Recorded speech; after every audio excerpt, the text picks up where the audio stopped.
Et nous enchaînons à présent avec Enjeu Patrimoine, un enjeu patrimoine consacré au sujet du private equity ou du capital investissement. Nous allons nous demander ensemble comment rendre le private equity accessible aux particuliers. Et pour cela, nous avons le plaisir d'être accompagnés en plateau par Dominique Collot. Tout d'abord, bonjour Dominique Collot. Bonjour Nicolas.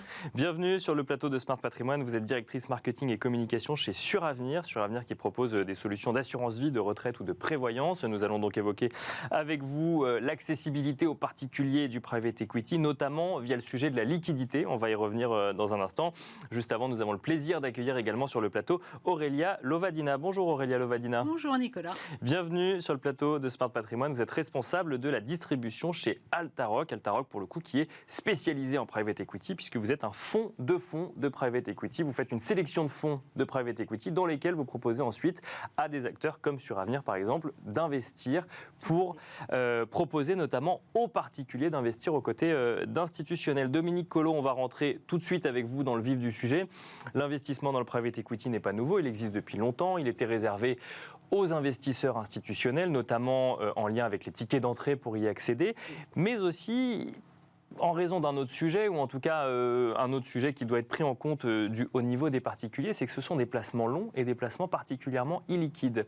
Depuis la loi Pacte, on peut mettre du private equity dans des contrats d'assurance vie ou PER, mais se pose la question de la liquidité de ces placements. Alors comment fait-on pour rendre un placement par nature illiquide liquide pour les particuliers? Alors, en fait, c'est toute la question d'investir dans ce type de fonds, c'est de savoir comment on peut entrer et en sortir facilement. D'accord. Et donc tout l'enjeu porte en effet sur la liquidité. Et dans notre cas, la liquidité, quand ce fonds est investi par un assureur, c'est l'assureur qui porte, enfin qui décide en tout cas, dans notre cas c'est le cas, de porter la liquidité. Alors ça veut dire quoi concrètement ? Ça veut dire que le client, quand il va investir dans ce fonds qui sera sous forme d'unité de compte, bien sûr, au sein de son contrat d'assurance vie, il pourra y entrer et y sortir comme dans n'importe quelle unité de compte. D'accord. Et ça veut dire qu'il sortira réellement de l'investissement ou simplement Suravenir fera office d'intermédiaire finalement et restera investi mais remboursera le particulier? Alors le client est complètement remboursé. D'accord. Il peut complètement sortir et se désinvestir de cet investissement-là comme sur n'importe quel autre unité de compte. En fait, c'est l'assureur qui est finalement l'investisseur institutionnel sur ce type de fonds. Avec l'addition finalement des investissements particuliers et avec des tickets d'entrée un petit peu plus réduits que si jamais on avait été sur un investissement institutionnel? Alors c'est un des intérêts en effet, c'est que pourquoi ces fonds ils commencent à arriver en assurance vie, parce que justement en portant la liquidité, en ayant la liquidité qui est portée par l'assureur, ça nous permet de mettre à disposition des unités de compte qui sont accessibles beaucoup plus facilement. En tout cas, on n'a pas le même ticket d'entrée que pour un institutionnel. L'institutionnel, dans ce cas-là, c'est l'assureur. Aurélia Lovadina, donc je le disais, hein, le métier d'Altaroc, c'est de sélectionner des fonds de private equity pour ensuite proposer donc à des investisseurs particuliers d'y investir, notamment via leur assureur. Le sujet de la liquidité, c'est un des principaux blocages que vous aviez identifié justement pour un particulier pour aller dans ce type de fonds? J'avoue qu'on peut dire que l'illiquidité est en effet un frein, et c'était sans doute le dernier frein pour que les clients privés s'intéressent à la classe d'actifs. Donc très clairement, grâce à notre collaboration avec Suravenir, on apporte au marché une innovation majeure pour l'épargne des Français. Et c'est clé aujourd'hui, dans l'assurance vie française, les épargnants ont accès à des fonds qui étaient inaccessibles hier, les meilleurs fonds mondiaux de private equity, qui nécessitent normalement des tickets d'entrée de plusieurs dizaines de millions d'euros. Donc c'est vraiment une innovation majeure qu'on apporte au marché. Quel intérêt pour un investisseur particulier de s'intéresser au private equity, au capital investissement? Alors, d'abord, je dirais la performance. Historiquement, la classe d'actifs du private equity est vraiment la classe d'actifs la plus performante. Si on prend 20 ans de recul par rapport au marché actions cotées dividendes réinvestis, le private equity en moyenne fait 5 à 7% de plus que les marchés actions cotées dividendes réinvestis. D'accord, ouais. Donc clairement, sur longue période, c'est significatif. Après, on l'a dit, vous n'avez pas une valorisation quotidienne sur cette classe d'actifs, donc vous avez beaucoup moins de volatilité. Donc introduire une exposition à la classe d'actifs du private equity pour un patrimoine, ça vous permet d'aller chercher un peu moins de volatilité, de vous inhiber en quelque sorte de la forte volatilité des marchés actions boursiers. Du moment que ça reste un investissement long terme. Exactement. Donc c'est tout le sujet, c'est-à-dire qu'on rend un investissement par nature illiquide liquide, mais ça doit rester quand même un investissement long terme pour aller chercher les performances que vous mentionnez. Le fonds de capital investissement va accompagner des sociétés sur 5 à 7 ans, donc la création de valeur se fait sur 5 à 7 ans. Alors c'est bien d'avoir l'option de pouvoir sortir. On a toujours des impondérables, oui. Ça rassure, ça libère l'investissement dans la classe d'actifs. Néanmoins, comme un investissement dans les actions cotées, il faut l'appréhender sur un horizon d'investissement suffisamment long, très clairement. Dominique Collot, si je reviens un petit peu sur la stratégie d'épargne. Alors déjà, avant de parler de stratégie d'épargne, le private equity, si vous constatez que c'est quelque chose, enfin le capital investissement en français, si vous constatez que c'est une solution d'épargne connue des détenteurs d'assurance vie ou de PER qui sont à la recherche de diversification? Alors aujourd'hui, ce n'est pas une solution qui est très très connue. C'est encore quelque chose qui n'est pas connu ni des clients d'ailleurs, ni des conseillers en gestion de patrimoine. D'accord, donc ils ne le proposent pas forcément non plus. On a encore un très gros travail pédagogique à réaliser autour de cette classe d'actifs. Mais c'est assez normal finalement, puisqu'on l'a dit au tout début de cette émission, cette classe d'actifs était réservée jusqu'à présent ou quasiment aux professionnels, aux institutionnels. Oui. Donc c'est pas du tout étonnant que les clients ne la connaissent pas. Mais par contre, on a eu plusieurs coups de pouce en fait pour donner accès à ce type de fonds aux clients. C'était déjà en 2015 pour commencer avec la loi Macron qui a permis de mettre à disposition ce type de fonds dans les contrats d'assurance vie.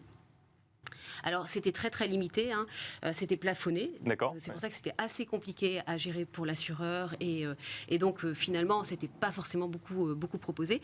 Et finalement, la loi Pacte est venue déplafonner cette condition d'investissement. Et ça a permis, justement, pour nous, en tout cas, assureurs, de nous reposer la question de la liquidité. Je reboucle sur la première question tout à l'heure. Et alors, justement... ça correspond à quelle stratégie d'épargne? Si je me mets d'un point de vue très particulier, effectivement, donc j'ai le choix avec un fonds en euros, un investissement sur les marchés financiers, donc c'est une unité de compte, mais j'ai aussi des unités de compte immobilières, et puis j'ai ce non coté, finalement, cet investissement en entreprise non cotée. À quelle stratégie d'épargne cela correspond? Alors, on l'a dit, comme toute unité de compte, finalement, le client doit investir pour du long terme. D'accord. Que ce soit du non coté comme du coté. En particulier pour du non-coté. Mais la stratégie d'épargne, du coup, c'est pour ça que les assureurs commencent à s'intéresser à cette classe d'actifs-là, puisque c'est particulièrement adapté à l'assurance vie, au contrat de capitalisation, mais tout particulièrement en vue de préparer sa retraite, par exemple. D'accord. Donc au PER, par exemple. Voilà, d'accord. Exactement. Et c'est possible aujourd'hui de faire du private equity sur un PER? Tout à fait. C'est possible. Aurélia Lovadina, j'ai envie de vous poser une question stratégie d'épargne, mais peut-être un petit peu plus contextualisée. On est aujourd'hui début 2023, dans un contexte, alors effectivement les marchés boursiers font des jolies performances en ce début d'année.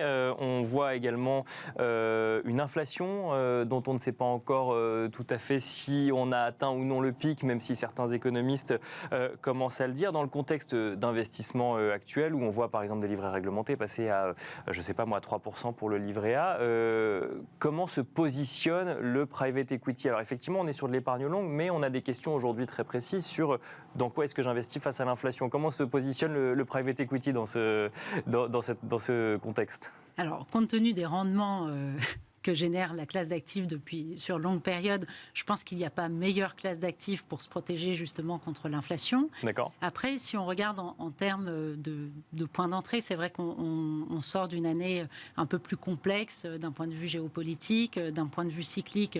On est clairement dans une phase de bas de cycle.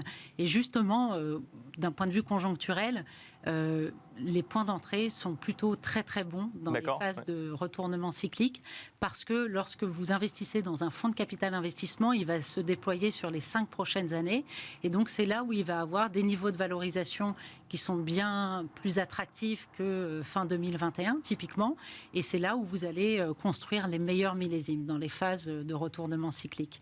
Donc d'un point de vue conjoncturel, c'est très pertinent, et après structurellement... Donc début 2023, il y a des opportunités, c'est ça qu'il Normalement, faut il y a comprendre. des très bonnes opportunités. C'est vraiment dans ces phases que les meilleurs millésimes, les millésimes les plus performants se construisent.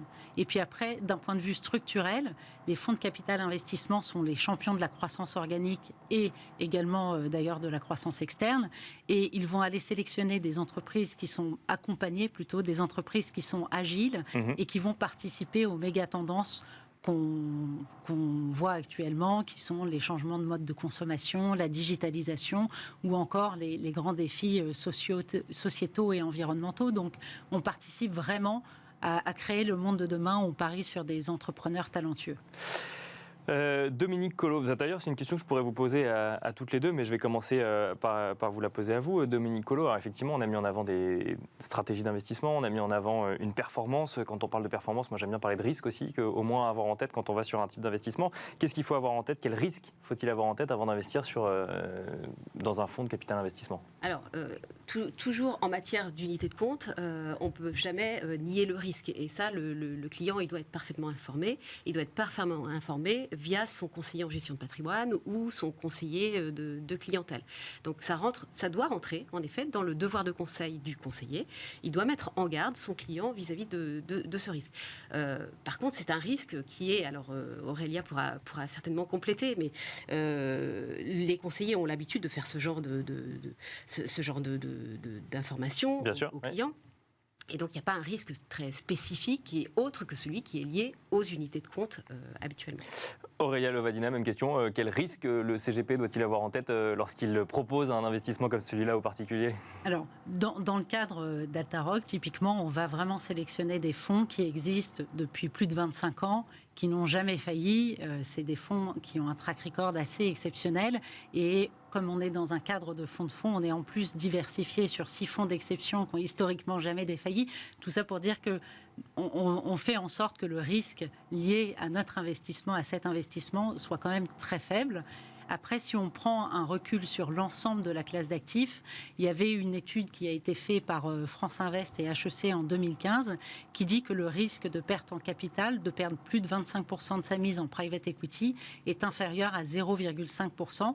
Donc, tout ça est lié au fait que vous confiez votre argent à un fonds de capital investissement qui est un spécialiste et qui va gérer le timing d'investissement dans les sociétés et le timing de sortie. Donc ça évite quand même de vouloir acheter au plus haut et vendre au plus bas, ce qu'on risque de faire aussi dans les marchés actions cotées. Donc le risque, c'est ou la valorisation de l'entreprise ou une faillite de l'entreprise, par exemple. Ça peut toujours arriver. Mais bon, on choisit vraiment les premiers de la classe, le premier quartile de notre sélection de fonds. Donc le risque est assez faible. Après, il y a un petit amalgame aussi sur la partie capital investissement. Nous, on ne fait pas de capital amorçage. Donc on accompagne des sociétés qui sont quand même assez matures et qui n'embarquent pas de risques technologiques. On les accompagne dans leur phase d'hypercroissance. Et donc, le risque est quand même bien plus mesuré. Merci beaucoup Aurélia Lovadina. Je rappelle que vous êtes responsable de la distribution chez Altaroc. Merci beaucoup. Merci également Dominique Collot, directrice marketing et communication chez Suravenir. Merci à vous de nous avoir suivis et je vous dis à très vite sur Bismart.